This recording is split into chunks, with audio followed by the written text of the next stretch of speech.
Hey, welcome back to ScreenCrush. I'm Ryan Arey, and the MCU is in really big trouble. This is not like a Chicken Little, oh my god, the sky is falling, where I'm like being a sensationalist YouTuber trying to get clicks. The MCU is in serious trouble, and it has a lot of YouTubers like me scared. I'm worried that if Marvel isn't careful, the MCU could go the way of The Walking Dead. Oh, no. Another massive franchise that basically wore fans down until most of them became apathetic. So a little later, I'm going to be joined by two behind-the-scenes experts of the MCU and co-authors of the new book, The Reign of Marvel Studios, which is out now. We're going to hear from Joanna Robinson and Dave Gonzalez, but first, let me talk to you and explain exactly what's happening here. We all know the MCU has had a rough year. Hell, they've kind of had a rough decade at this point. A lot has happened. Several Disney Plus shows like Moon Knight, She-Hulk, and Ms. Marvel has had, let's say, mixed reception. The Eternals got a rotten score. Quantumania not only got a rotten score, but a lot of fans think it wasted the new big bad Kang by having him get defeated by ants. And overall, the quality of the CGI is slipping, and Secret Invasion was the first Marvel project that I consider to be downright awful. But look, we love talking about the MCU on this channel. We love analyzing and theorizing about the MCU. So I figured that when Loki came out, the fans would come home. And the first episode of Loki is good. Like, it's a total return to form for Disney Plus. You know that? Yeah. You've seen that? Yeah. So in the old days, a Loki breakdown video would have gotten us anywhere from like 500,000 to 800,000 views. And a big channel like New Rockstars or Emergency Awesome would have easily seen twice that. And now, a week later, like as of the last time I checked, we had about 300,000, 350. That's nice. New Rockstars only has 800,000, Emergency Awesome has like 200. And like when you look at my other colleagues like Heavy Spoilers, Everything Always, the views are shockingly low. Now I asked you guys about this on my Twitter, saying I was surprised the views were low and asking if people didn't watch Loki or if they just don't care about breakdowns. And I had like 700 responses, which was super cool. I'm very popular. And the consensus was that fans are just burned out by too many mediocre projects. Now look, I'm not saying this is superhero fatigue. Superheroes have been around for a century, but I think it's definitely Marvel mid-fatigue. I mean, ever since Marvel Studios started making projects for Disney Plus, Kevin Feige has been stretched well past his limits, which I read about in detail in the Reign of the MCU book, so I'm lucky to have two of the co-authors with me here in a bit. Now, I will say, though, that everybody's views did pick up over the weekend, which means that people wanted to watch the show, they just weren't like super keen to watch it. So that's an indication to me that fan interest in the MCU is still far lower than it was even 6 months ago. Now, I knew that the Marvel brand had been tarnished by middling visual effects and weak shows, and Quantumania let some people down, and Secret Invasion was a disaster, but guys, this is Loki we're talking about. This is where we live. This is our home.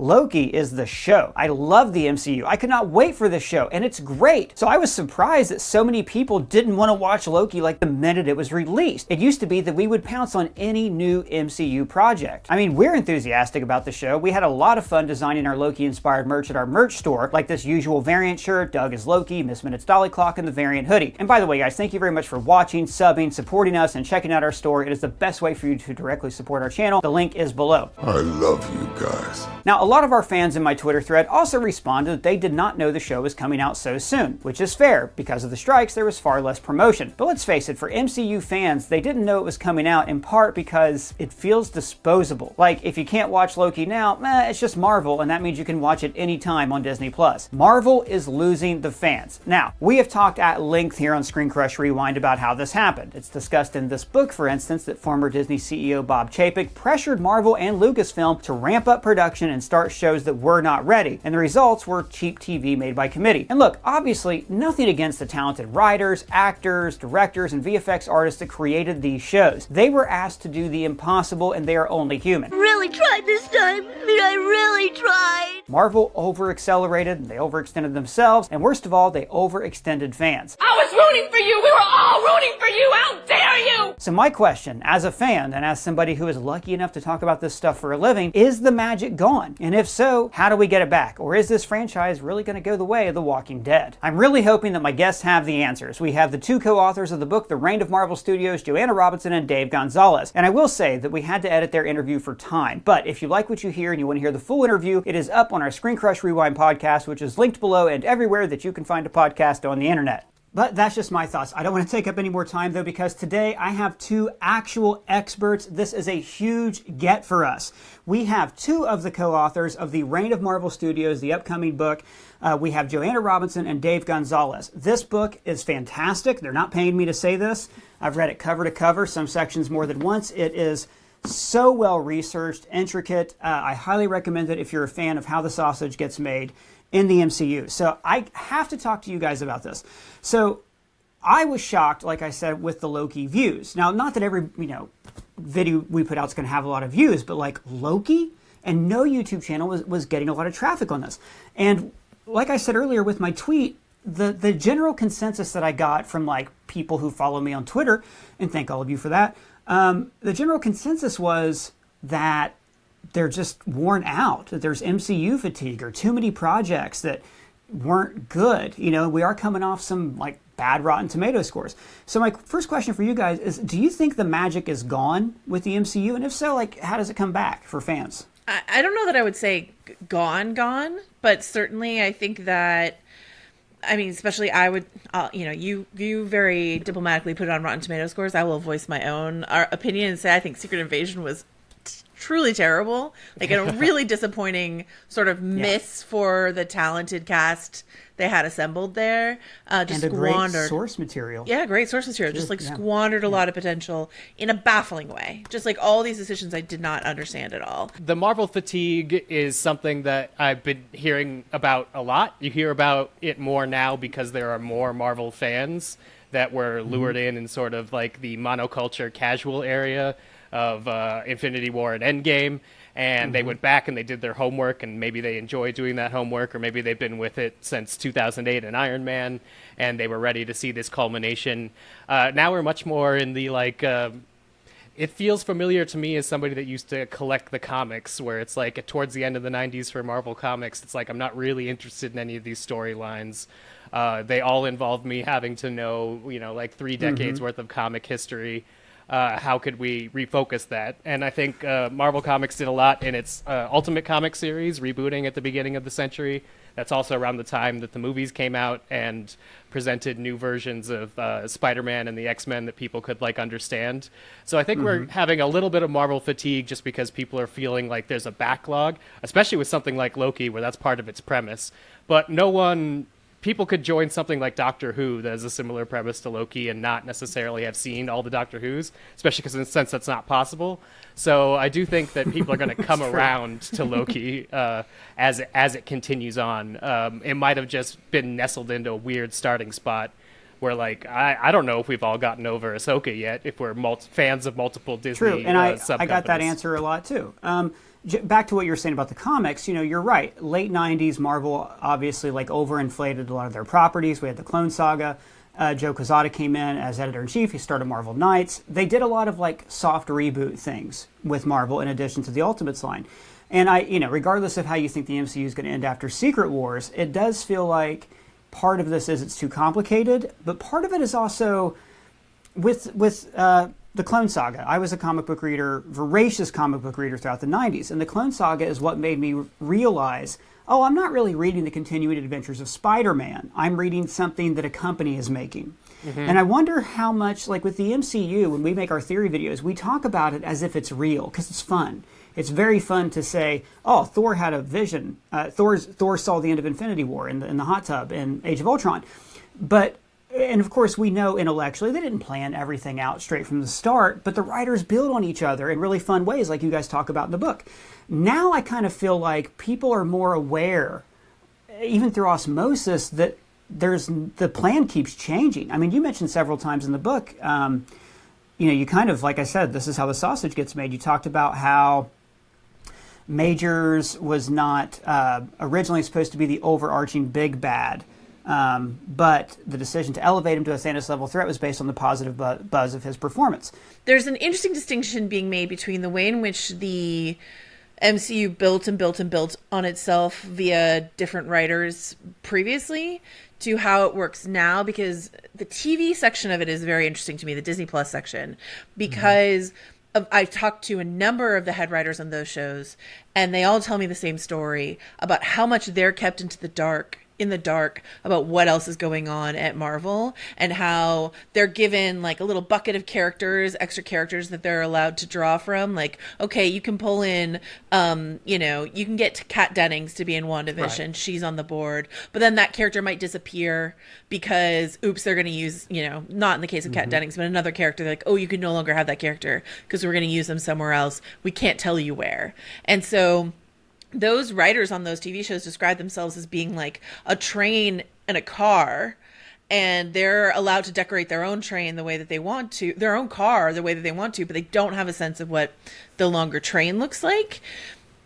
You have producers on all of those shows that know, that are part of the Marvel Parliament, that report to the top brass, but the creative writers don't know the larger, where their time thread fits in the larger temporal loom, if you want to use a Loki metaphor. And so that's so tough for me, because you get things like, they've always handed off characters between writers, but when you get the handoff from something like WandaVision to something like Doctor Strange and the Multiverse of Madness, and you see what Wanda goes through in WandaVision, then you see what Wanda goes through in Multiverse of Madness. And even though Michael Waldron, who I really respect and admire, talked to Jack Schaefer, who was the head writer on WandaVision, and they were pals and they talked about Wanda, I feel like there's a huge gap between that Wanda that I understood in that show and the Wanda that I saw in that film. And so then Elizabeth Olsen agrees with you. Exactly. And so then I just don't feel like I don't feel like I am watching the same story the way that we used to in the past, when these building blocks were stacked upon each other in a slower, more methodical fashion. Now the train is just going so quickly. And there's so much handing off going on without a sense of the full picture. I don't know how you create in an environment like that. All throughout the book, you talk a lot. And again, I just want to, especially the latter part of it, like this section of this book, when you guys talk about COVID-19 and beyond, was like jaw-dropping. Because everything else in here, I kind of knew a lot of it, but like that stuff, never read it before. You get into a lot about the pressure that Marvel has been under, Kevin Feige especially. There's one excerpt here I liked where you say, Feige now had creative control, but not necessarily quality control. And there's a lot of, I think I can use the term finger pointing at Bob Chapek, who was put in a really difficult position, inherited the the CEO job right when the pandemic hit. But there seemed to be a lot more external pressure on Marvel to ramp up. How much of a detriment do you think that's been with what's happened creatively and then with fans? There's so many factors, as you mentioned in that sort of like back little chunk there that we enumerate. There's COVID, there's, the tragic passing of Chadwick Boseman, who was meant to be sort of an anchor for the future of the MCU. There's all these things they could not have possibly anticipated. James Gunn leaving for DC, all this sort of stuff. But I think that that ramping up of content, as Dave and I have been talking about the book more and more, I just can't help but think that is the biggest sin of this era of Marvel. And Chapek does get a lot of the blame. We should be really clear. Bob Iger, before he left Disney Plus as an initiative, the ramping up of content, that was Bob Iger's idea. Yes. He leaves this project to Bob Chapek. I'll circle back to that in a hot second. But then Chapek gets booted out because no one's happy with what's going on with these various very valuable IP brands over at Disney, among other things. And Iger comes back in and he's like, who turned on all these taps? Who did this? When he's the one who did it, right? And he's like, let's turn off some of these. We're all trying to find the guy who crashed this Wienermobile. Sure. So it's like, so I think that, I want to make sure that Iger has his place in all of this. But to circle back to Chapek, very crucially, was a money guy and not a relationship guy. Iger's a relationship guy. The event that I think about all the time is it was like Bob Chapek's coming out presentation where Feige and Kathleen Kennedy, it was this weird COVID hybrid. It wasn't Comic-Con. It wasn't D23. It was for the investors and quote unquote for the fans. And they came out and they announced a bunch of upcoming projects, many of which have been canceled or, postponed indefinitely, et cetera, since, because they were not ready to announce those projects, but were pushed to do so because Chapek and larger Disney was concerned about their shareholders. And so they wanted to pump up the brand. But then Feige is forced to do this thing that he never wanted to do, which is promise projects that he wasn't sure he was going to deliver on yet. He's always been so careful about, we don't say we're doing this with the X-Men or this with the Fantastic Four until we have something we want to announce. Like that's his approach. So I always think about that when I think about Chapek's role in sort of the content glut, as a symptom of a larger problem of like, go, go, go. I don't care if you're not ready. Go. We gotta go. And again, that, you the know, theaters are closed, the parks are closed. Streaming seems like this gold rush. Warner Brothers is putting things out in the same day just to give it context. yes, of course. Dave, I think I just talked too much. Oh, no. What Ryan said was Well- actually what I was going to bring up, which is that, like, the race to win the streaming wars has affected everything. Just how we digest storytelling. There's, 600 scripted shows that you could find somewhere. I think a lot of stuff that we saw come out from Marvel in this time period, especially like Secret Invasion and maybe Falcon and the Winter Soldier to a certain extent. Like, for all we know, if they were at Warner Brothers, they would have been Batgirls, and they were just like, you know what, this isn't working. But that's not Marvel's strategy. That's not Disney's strategy. That certainly wasn't the Chapek strategy. He's like, why would I not have content when the option is to have content? Because it was a subscriber game at that point. And then now, as they've reduced the number because of things out of their control, like strikes and box office receipts, we're back into, like, we got 3 Marvel movies this year, and I believe, like, 2 streaming series. So Down from what was supposed to be, if you go back to July 2022, this year was supposed to be 5 series. Yeah. Counting What If, Agatha, which for some reason was greenlit. I want to ask you about that in a second. Ironheart, and I think X-Men 97 was supposed to be in there too. yeah, so all those things are supposed. I think we were supposed to get What If season 2 also this year, but I think that's also been pushed to next year. So that they've already We're started. all waiting to hear. They've all started putting the brakes on it, and I'll be interested to see when Marvel rebounds, which for me is a when and not a if, because like even the most Marvel fatigued person is going to buy tickets for the next Avengers movie. So we're really just sort of like keeping the balloon up in the air. But Sure. Imagine if we had gone through the same amount of Disney Plus series and Phase 4 with a 3 movies a year release schedule. Like, we'd be coming up on Wakanda Forever now-ish. So I think we did sort of like Band-Aid right off with a lot of experimental ideas, with a lot of patching over what they thought the plan was going to be. And so what we've seen up until now has been Marvel problem solving as they go, which I guess to a certain extent they always do. But over the first 3 phases, there were much clearer goalposts. The fact that we got to Ant-Man and the Wasp: Quantumania and sort of booted Kang into the big bad thing after his performance in Loki is a good example where they did something similar, where Joss Whedon's like, why don't we have Thanos at the end of this Avengers movie? And then Thanos became the thing. So I believe it's something that's like narratively fixable. It's just messier than what we've come to expect from this studio. You said that you didn't think Marvel fatigue was going to last, that it was a question of when and if not if. I am now switching to the slow reception of Loki has made me so cynical with this, because there was another massive franchise called The Walking Dead that was unstoppable and now can't even get 1 million viewers on its new spin-off shows, which feature these really popular characters. Deadpool is going to do great. What else? Maybe Captain America will do great. Maybe Thunderbolts. But like, Deadpool's like the only certified hit next year, and it's an existing character. It's taken in the X-Men, this other universe. So there's things in there to be excited about. But Joanna, I want to hear what you have to say here. I don't think they'll ever be able to get fans excited about about the Agatha show in the same way that they were curious about She-Hulk. What do you think? Like, are we basically entering into a hard reboot on fans' expectations where they have to earn trust back? I mean, they definitely do have to earn trust back after a number of missteps. I think that's true. How does I think that happen then? Well, I think in general, I will just say, and what I love about the way that we wrote this book is that we don't come at it from identical perspectives. And so Dave is always going to be a little bit higher on this idea of like superhero fatigue is fake news, et cetera, than I am, because I agree. he points out that we heard this after Ultron, which is true. I just think it's different than it was after Ultron.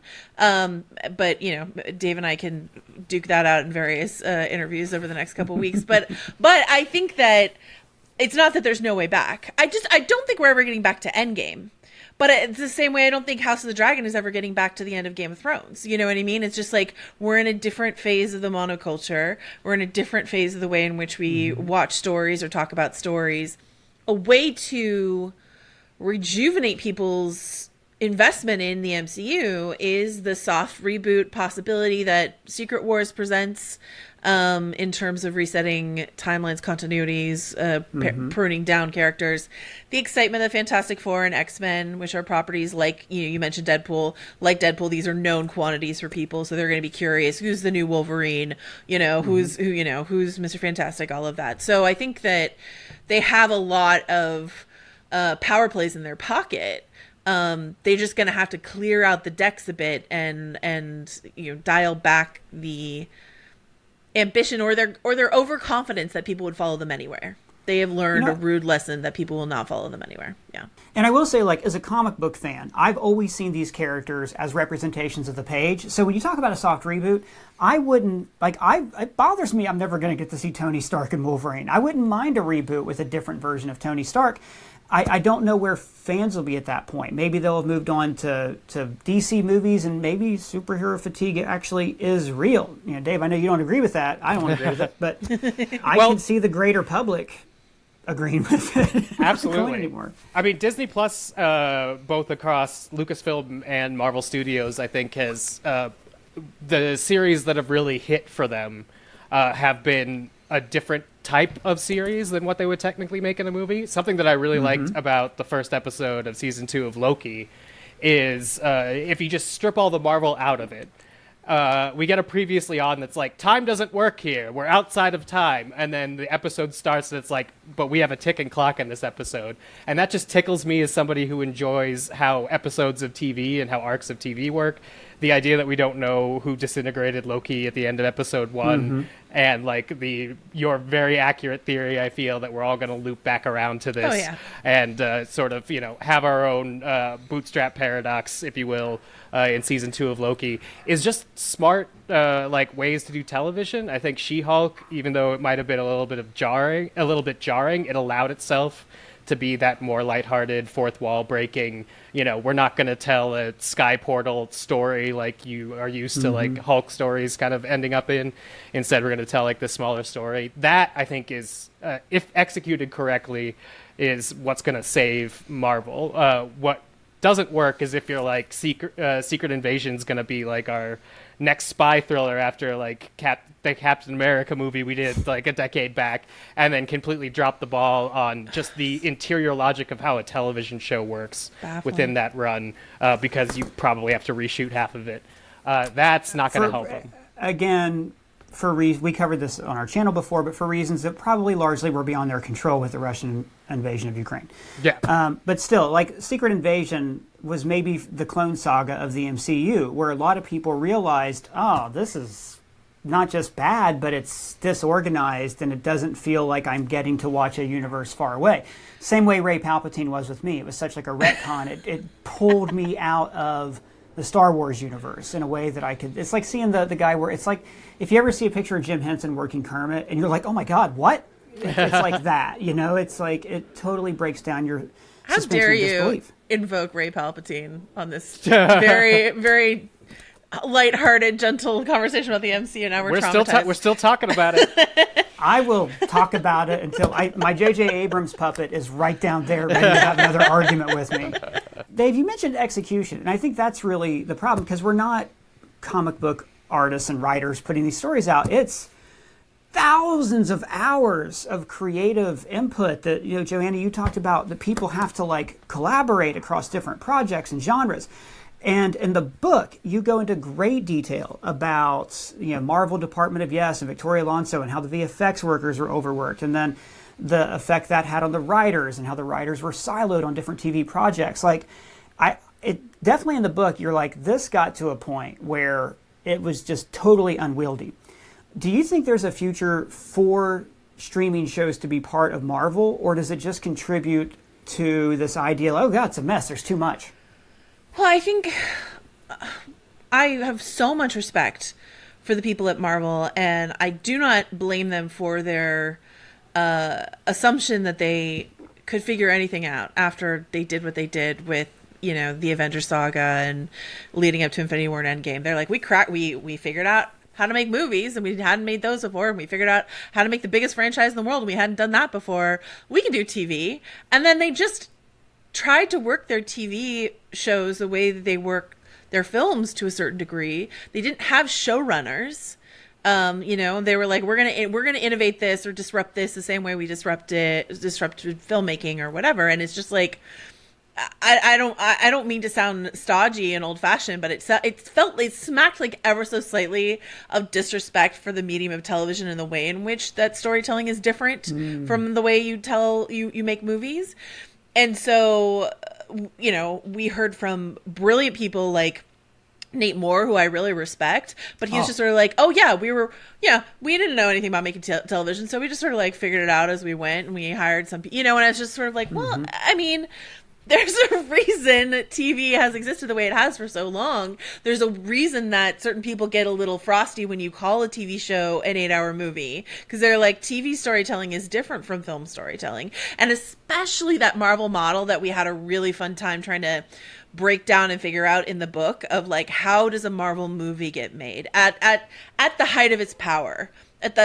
When all of the gears were well oiled in the Marvel machine, how did a Marvel movie get made? And one part of it that we loved learning about, it was this idea that you go out, you make your movie, you bring back the pieces, and then Kevin Feige like makes your movie into a movie, you know. And there's just this like idea of Kevin Feige as this sort of like producer director on a lot of these films, to the consternation of certain people who have worked for Marvel. Alan Taylor will say very negative things about that experience in Thor: The Dark World, but like, that was the idea, is that like, you make the movie, Feige sees what you've made, he says, okay, here's the actual movie, and then they have a whole set of reshoots built into their production schedule, and then they sort of kind of remake the movie into the final project that we know and love.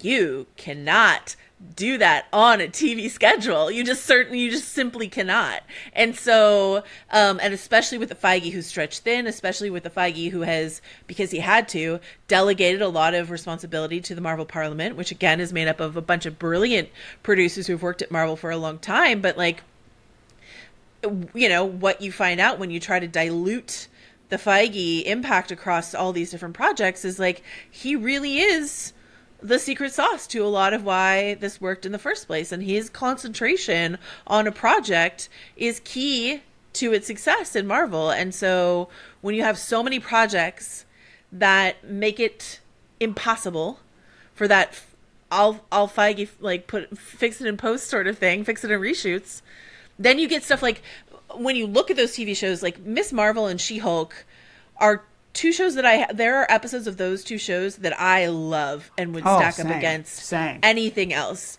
And then there are episodes that I cannot deny are absolute messes because something just like the wheels came off to a certain degree. And so I don't think the problem is the characters. I don't think the problem is the writers. I don't think the problem is the concept. I think the problem is just the smooth execution and just sort of everything falling apart in the end, because making a TV show is a different endeavor than making a film. And I think the reason Secret Invasion spooked me so much is because I think a lot of people could say, oh, well, She-Hulk and Miss Marvel, those are new characters. People didn't really get invested or whatever. But, you know, Nick Fury, we've been waiting for the Nick Fury solo project for a long time. And here he is. Secret Invasion for 15 years. Yeah, exactly. Yeah. And you cast it perfectly. And you come up with a premise that really seems, you know, engages with the comic book storyline, but does the Marvel thing where it sort of adapts it slightly for it, you know, puts its own MCU flavor on it. And then it just completely flops. And that feels like danger, you know? There's a definite human quality to this, where in the book you talk about, I forget what project they were working on, but Feige was staying in hotel rooms watching old sitcoms in the mornings before he had to go into work, and he just drew a lot of comfort from that, and that's what gave him the idea for WandaVision. Similar things to that, with Hydra being part of S.H.I.E.L.D., it was in the comics, but Feige was like, no, let's blow this up. Like, you need that time to relax so your brain can be free to think of things. And the same goes for all the other creative people, coming down from Feige. So Dave, going back to you, when we talk about Loki, right? You said you really dug the first episode. Do you see in Loki like a way back? Is this show going to get trust back? And is this how they build it? Like if you're in the back seat, you're watching this happen, what do you think? Yeah, I definitely think so. It needs to prioritize, and it seems to be just based on this first episode, and we haven't gotten to any actual Kang variants, so this might change, but it needs to prioritize being a fun show first. It has the characters that I like to see interact and talk about gobbledygook, and that's such a huge power for a television show that you could have, elevator Mobius Loki scenes that I'm like, you know what? More of that. That you could have, time conversations that take place in 2 time periods. And I'm like, you know what? More of that. Why not? The fact that that's such a television-based thing, some amazing visual effects, some great action considering what actually happens, but it's not what we all assumed a superhero TV show would be and what ultimately Secret Invasion became disappointingly, which is 2 people wailing on each other in the volume. With a whole bunch of CGI augmentation. They have characters. They have a interesting premise that involves like timey-wimey stuff. They have the capability of creating character surprises instead of just building to a big fight, which ultimately some of these shows feel like they are. And I don't think that serves the television model.